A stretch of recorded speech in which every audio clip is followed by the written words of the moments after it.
precioso Espíritu Santo. Dicen las Escrituras así: entonces volvieron a Jerusalén desde el monte que se llama del Olivar, el cual está cerca de Jerusalén, camino de un día de reposo. Y entrando, subieron al aposento alto donde moraban Pedro y Jacobo, Juan, Andrés, Felipe, Tomás, Bartolomé, Mateo, Jacobo, hijo de Alfeo, Simón el celote y Judas, hermano de Jacobo. Todos estos perseveraban unánimes en oración y ruego con las mujeres y con María, la madre de Jesús. Amén. Que Dios añada bendición a su palabra. Puede tomar usted asiento en esta mañana, dando gloria a Jesucristo, porque vive y reina por los siglos de los siglos. Amén. Ok, mis amados hermanos, en esta mañana continuamos el tema que comenzamos la semana pasada. Y ¿cuántos se acuerdan cuál fue el tema que estuvimos compartiendo la semana pasada? Todos juntos no hablen porque no le entiendo a ninguno. ¿Cómo se llama el tema que estuvimos compartiendo la semana pasada? Porque ese es el tema que vamos a continuar. Entonces necesito saber hasta dónde usted pudo captar el tema que nosotros continuamos o comenzamos. ¿Cómo? Ok, ¿cómo se conoce y comienza un verdadero avivamiento? Y decíamos que se comenzaba se conocía con qué, con oración. Cuando había un pueblo, ¿cómo? En oración se conoce que se está moviendo o se está levantando, se está fraguando o se está levantando un avivamiento en un lugar. La segunda cosa que decíamos era que el pueblo empieza a tener hambre, a tener sed de escudriñar las Escrituras. Por eso es importante escudriñar las Escrituras, porque ella produce en nosotros el deseo de más hambre por las cosas de Dios. Y la tercera cosa que decíamos con respecto de cómo conocíamos era que ¿qué?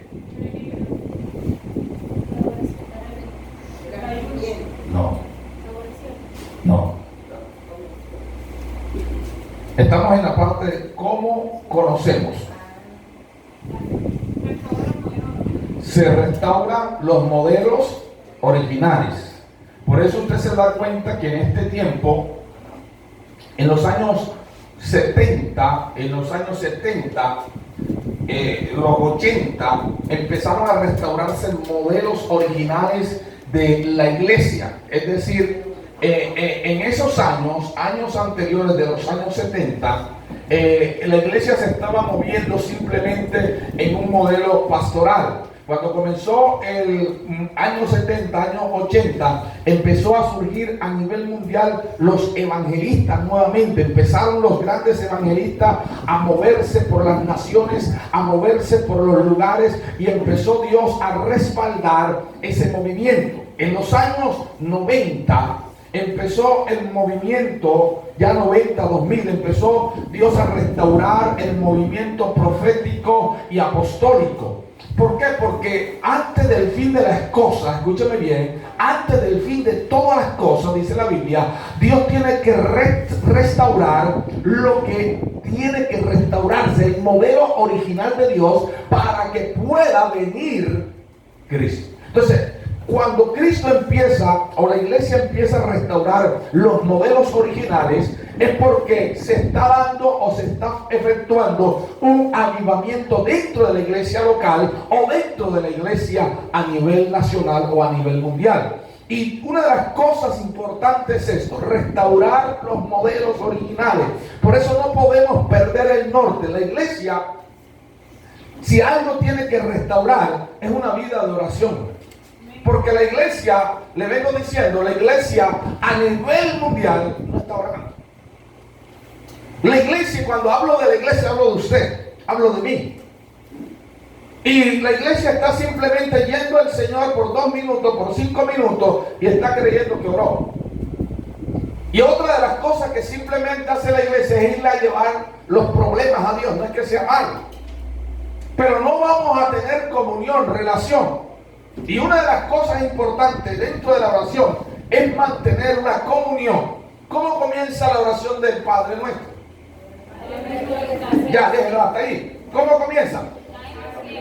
No, ¿cómo comienza? ¿Padre qué? Esa es una relación. O sea, y comienza con una relación, con algo afectivo, con algo que te liga a esa persona, algo que te dice, no dice Padre del otro, sino mi Padre, Padre nuestro, mi Padre. Por eso algo que enseñó Jesús fue la oración del Padre nuestro, para que nosotros pudiéramos tener esa confianza de llegar a la presencia del Padre. Entonces nosotros tenemos que entender que conocemos que se está levantando o que hay algo que se está dando dentro del avivamiento cuando la iglesia ora, cuando la iglesia está escudriñando y cuando la iglesia está restaurando los modelos originales. Pero decíamos también que para provocar el avivamiento, decíamos que teníamos que ¿qué? Que orar. Es decir, una iglesia que no ora es un problema.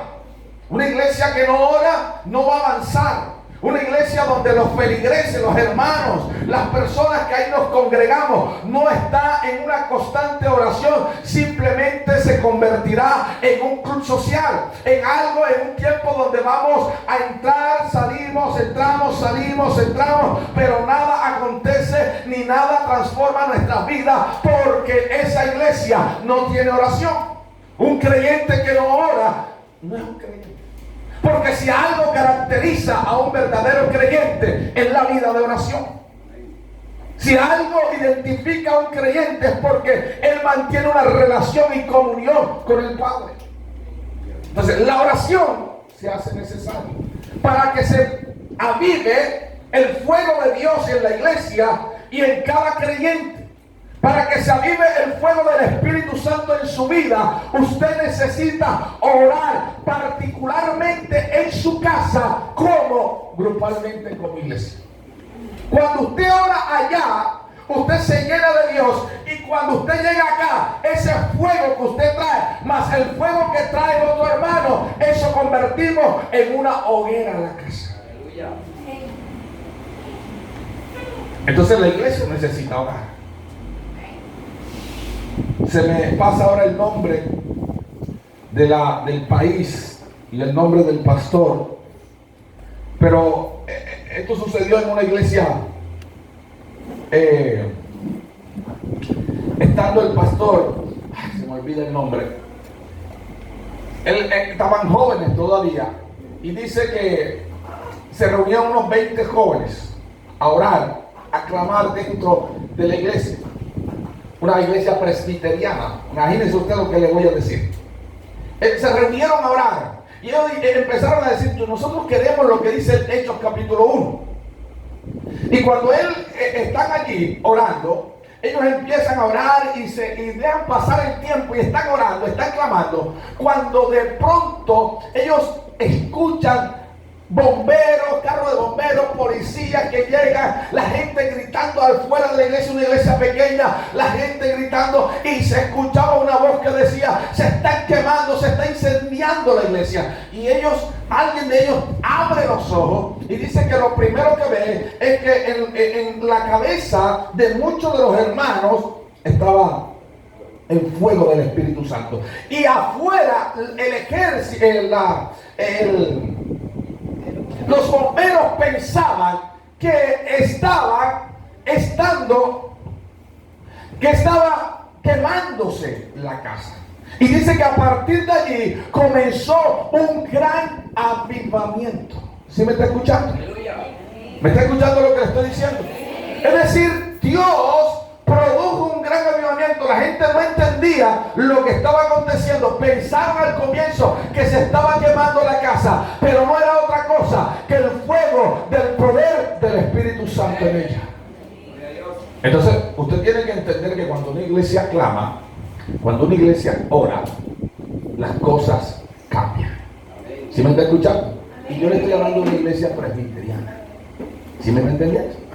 Es decir, si la iglesia clama, algo tiene que suceder. Mira el que tiene a tu lado. Si la iglesia ora, algo tiene que suceder. La segunda cosa, que la iglesia, para provocar un avivamiento, decíamos que la iglesia tiene que estar predicando la palabra continuamente al perdido. ¿Está escuchando? La iglesia debe de estar predicando continuamente la palabra al perdido. La pregunta en esta mañana es: ¿estamos predicando la palabra al perdido? ¿Le estamos hablando del evangelio de Cristo a las personas que no lo conocen? Estamos predicando el evangelio. Una iglesia se conoce que está provocando un avivamiento y que algo está aconteciendo en ella. Es porque la iglesia vive predicando la palabra del Señor. ¿A quién? Al perdido. ¿Sí me está escuchando? Es decir, la iglesia está predicándole al perdido. Cuando una iglesia no predica la palabra al perdido, es porque la iglesia está mal. Porque una de las cosas importantes es predicarle la palabra al perdido. Para eso dejaron la palabra. Para alimentarnos, pero para predicar su palabra. Dile al que tiene a tu lado: predica la palabra. La tercera cosa que ocurre es que la gente de la iglesia, como la gente de afuera, cuando escucha la palabra, produce la palabra en ellos como en nosotros arrepentimiento por lo malo que estemos haciendo. ¿Sí me está escuchando? Yo le hago una pregunta: ¿cuántos de los que estamos aquí, escúchame bien, considera que necesitamos todavía pedir perdón por algunas cosas? Tenemos que arrepentirnos de algunas cosas. Entonces, cuando hay una palabra que se predica y se le está predicando al perdido, aquel que está sin Cristo, de seguro, como esa palabra está ungida, hay oración en la iglesia, esa palabra va a quebrantar al oyente. Y cuando se predica dentro de la iglesia, el creyente que está escuchando la palabra va a ser también conmovido por la palabra. ¿Por qué razón? Porque está produciendo arrepentimiento. Es decir, cosas que estamos haciendo mal, Dios empieza a enderezarla. ¿Cómo? Por la palabra. Dios empieza a corregirnos y Dios nos empieza a mostrar nuestro pecado y nuestra maldad y empieza a alinear. Ok, hoy vamos a continuar y a terminar el tema y vamos a hablar la cuarta cosa que sucede cuando la iglesia se está moviendo en esos principios de avivamiento. Lo cuarto que sucede cuando la iglesia se está moviendo en principios de avivamiento, en principio de ese fuego celestial, es que la iglesia local y la iglesia del lugar se unen. ¿Me está escuchando? Es decir, cuando la iglesia verdaderamente siente que el otro es su hermano. Yo le hago una pregunta: la persona que tiene usted a su lado, ¿sí lo mira usted como su hermano? Si no es su mamá, su esposo, su esposa. ¿Sí será que él o ella para usted se convierte en su hermano de verdad? ¿Sí será que él para usted, el problema de él o de ella es una carga para usted? En el buen sentido, que usted le preocupe el problema de su hermano, el problema de su hermana, y usted lo tome como suyo, y usted cuando va a la oración, usted está clamando, intercediendo por él. Pero también, si materialmente usted puede hacer algo por ese hermano o por esa hermana, usted lo hace. Cuando la iglesia se está moviendo en principios de avivamiento, la iglesia, algo que lo caracteriza es que empieza a unirse, es que empieza a haber una sinergia en la iglesia. Ya no nos empezamos a mirar como el hermano, pero como el hermano que no es mi hermano, sino alguien que, bueno, le digo hermano, sino que ahora lo miro como la misma sangre que corre por él, corre por la mía. ¿Aló? ¿Estamos aquí o no? La pregunta es, si lo miro como mi hermano, si me preocupo por él o por ella. Me preocupo porque los hermanos que no vinieron hoy, ¿qué pasó? Los llamo, los voy a buscar, los salgo a visitar, le echo una llamada. De eso se trata, la iglesia se une. Mire lo que pasa, Hechos capítulo 2, verso 44. Hechos 2, 44 dice, todos lo tienen. Todos los que habían creído estaban como y tenían en común ¿qué? Todas las cosas. Todos lo tenían en común. Y si usted sigue leyendo, dice la Biblia, y no decían ser ninguna de las cosas que tenían ser suyas, sino nuestras.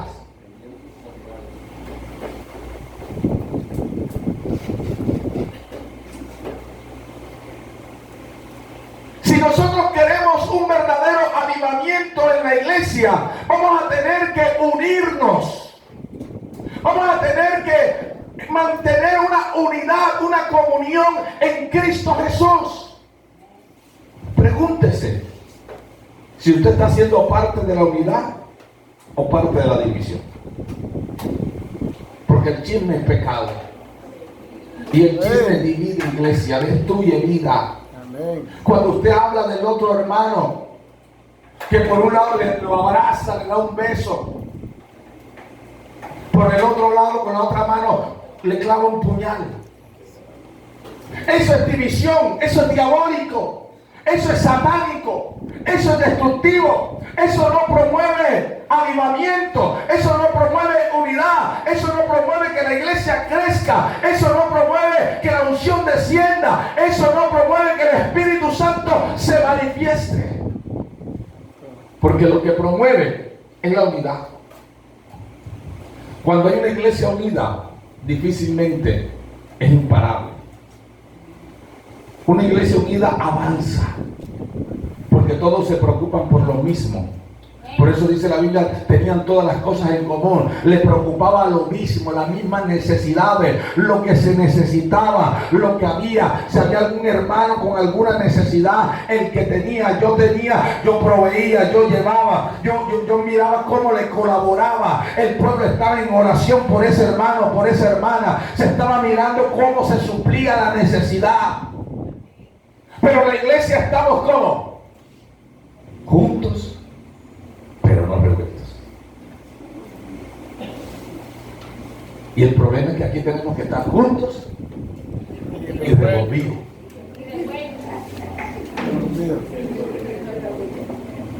Vamos a tener que encender la licuadora para que nos revuelvan y quedar bien revolvidito.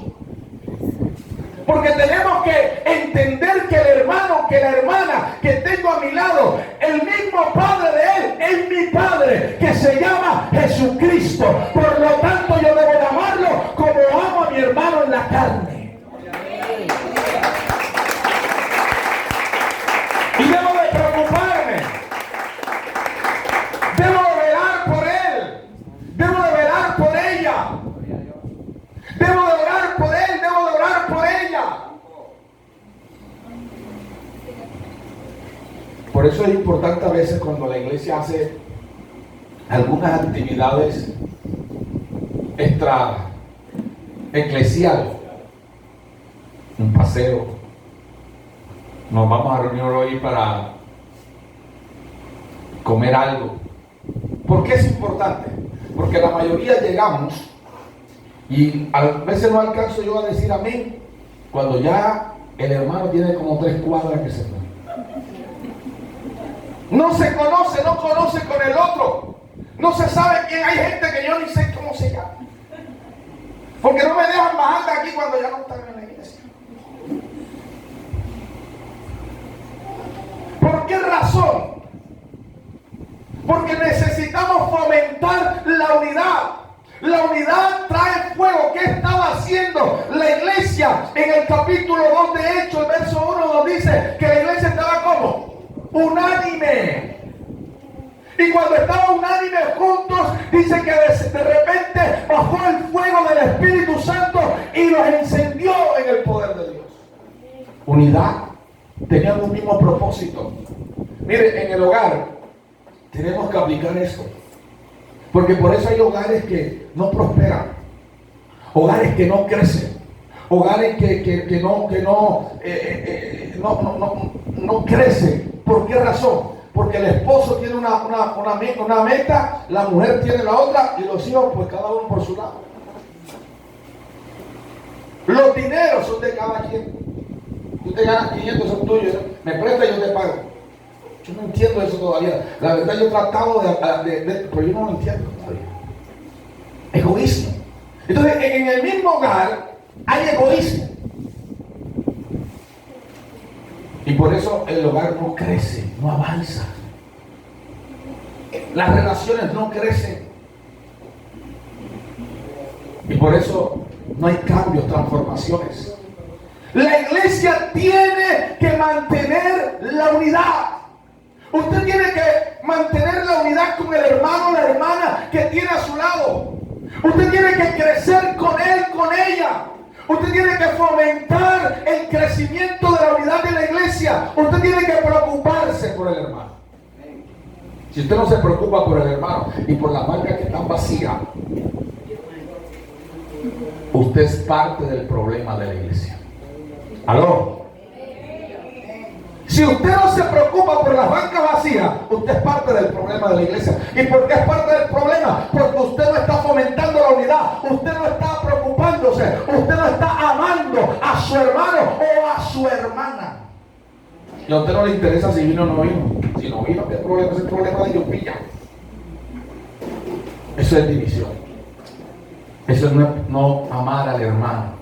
Eso no es interesarnos por la iglesia, por el hermano. Y si nosotros queremos ver avivamiento, déjenme decirle que uno de los principios del avivamiento es una iglesia unida, es un pueblo unido, es un pueblo que se ame, es un pueblo que se interese el uno por el otro, es un pueblo que nos preocupemos los unos por los otros, es un pueblo que oremos los unos por los otros. De esa manera vendrá el avivamiento. Cuando usted vaya a su casa y usted se acuerde que el hermano Pedrito tiene 2 semanas, 3 semanas que no ha venido, y empezar a orar, a clamar, a interceder, a llorarle a Dios por el hermano Pedrito para que venga a la iglesia. Y después que le ore, voy a hacer lo posible para comunicarle, le voy a mandar un mensaje, lo voy a llamar, voy a llegar a su casa, pero algo voy a hacer porque yo quiero que Pedrito vuelva a la iglesia.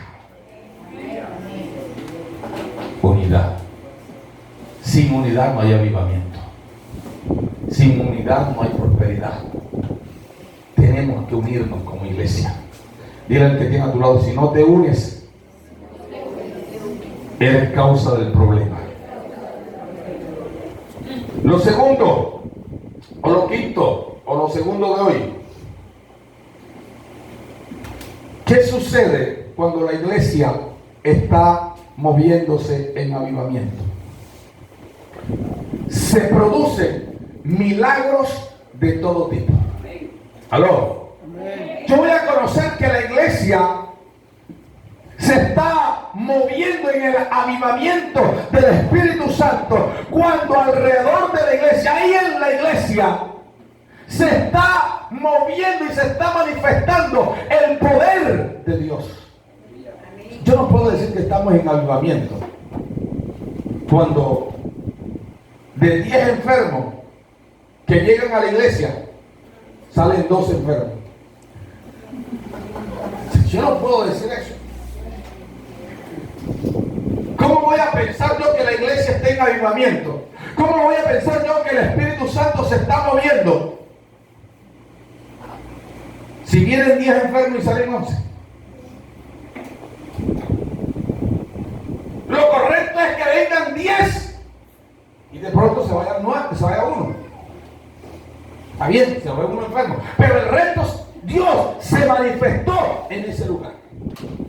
La iglesia tiene que entender que los milagros son necesarios Y para poder haber milagros, se va a tener que orar para buscar la presencia de Dios para que se manifieste. Dile al que tiene a tu lado, si no hay milagros, no hay evidencias. Los milagros son evidencia de que el poder de Dios se está manifestando en una iglesia. Algo sobrenatural sucede. Los dones empiezan a manifestarse, la gloria de Dios empieza a darse, la gente empieza a glorificar a Dios. Milagros de todo tipo, enfermos, conversiones, milagros de que la persona que no me hablaba ahora me habla. O sea, Dios empieza a manifestarse en la iglesia. Cuando yo estoy buscando a Dios y empiezo a manifestar el poder de la gloria, no solamente se manifiesta con milagros de levantar a un enfermo, no. Milagros financieros empiezan a darse. En otras palabras, lo que le quiero decir es que Dios empieza a intervenir en nuestras vidas y en la vida de la iglesia de todas las maneras. El marido que se fue, regresa arrepentido. El hijo rebelde corrige sus pasos. Porque la iglesia está clamando, orando, intercediendo. La iglesia está orando por los milagros. Los milagros son de todos tipos. El enfermo se sana. Dios empieza a manifestar su gloria de todas las maneras. La iglesia empieza a crecer. La gente no cabe en la iglesia. La gente hace fila en la iglesia porque la gente quiere entrar donde hay los milagros. Usted va a la iglesia Avivamiento en Bogotá y desde las 5 de la mañana hay una cola, 1 o 2 kilómetros, haciendo fila para entrar.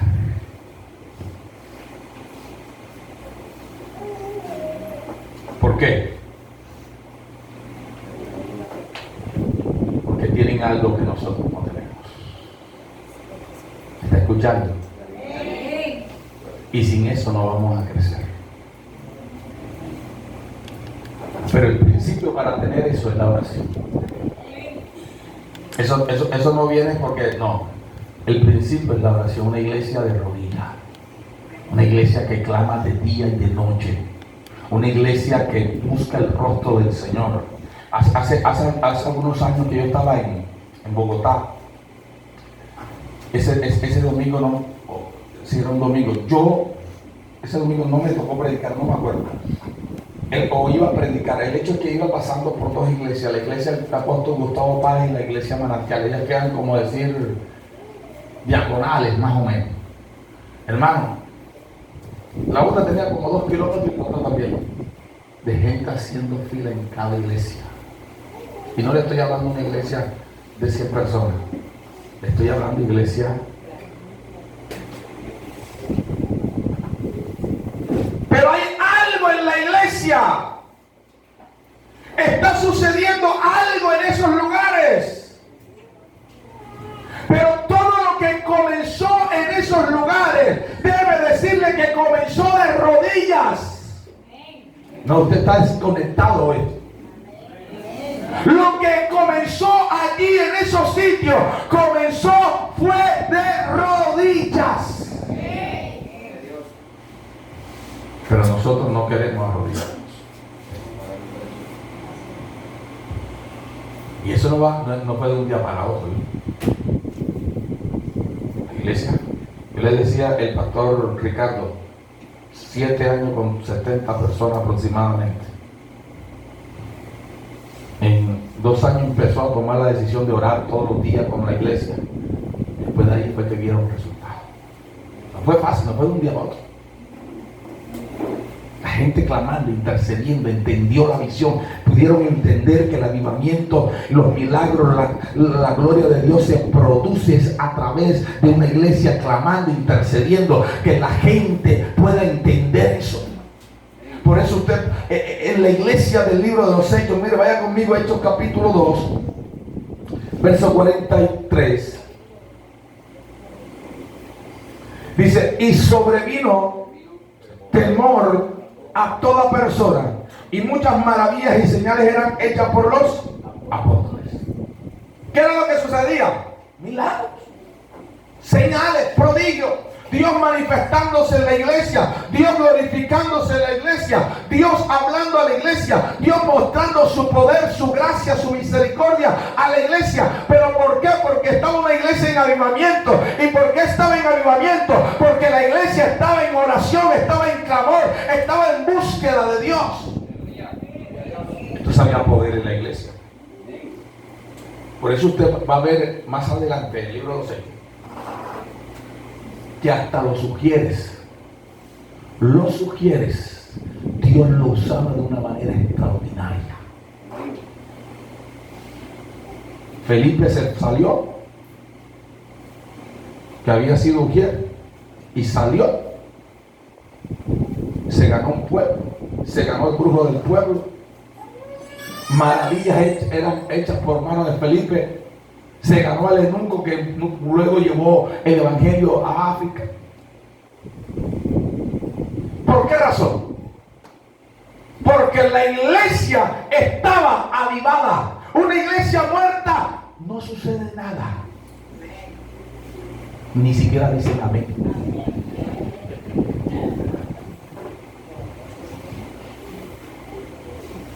Pero una iglesia que está viva es una iglesia que glorifica a Cristo diariamente y provoca que la gente glorifique al Señor. ¿Usted qué dirá?